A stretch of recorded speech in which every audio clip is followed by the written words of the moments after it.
एक लड़के ने अपने बाप से पूछा, आबा जान, मेरी जिंदगी की क्या कीमत है। बाप ने उसे एक पत्थर दिया और कहा, उसे बाजार ले जाओ। अगर कोई कीमत पूछे तो कुछ ना कहना, बस 2 अंगलियां खड़ी कर देना। लड़का बाजार गया। एक बूढ़ी औरत ने पूछा, ये कितने का है। लड़के ने 2 अंगलियां खड़ी की। औरत बोली, 200 रुपए। ठीक है, मैं खरीद लूंगी। फिर बाप ने उसे म्यूजियम भेजा। वहां एक आदमी ने कीमत पूछी।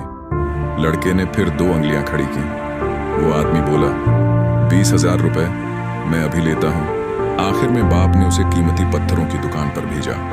वहां के मालिक ने पत्थर देखा तो हैरान रह गया और पूछा, यह तो नायाब हीरा है, उसकी क्या कीमत है। लड़के ने फिर 2 अंगलियां खड़ी की। मालिक बोला, 2 लाख रुपए, ये मेरा हुआ। लड़का दौड़ता हुआ बाप के पास आया और सारा किस्सा सुनाया। बाप ने मुस्कुराकर कहा, बेटा, तुम्हारी जिंदगी की कीमत भी उस पत्थर जैसी है।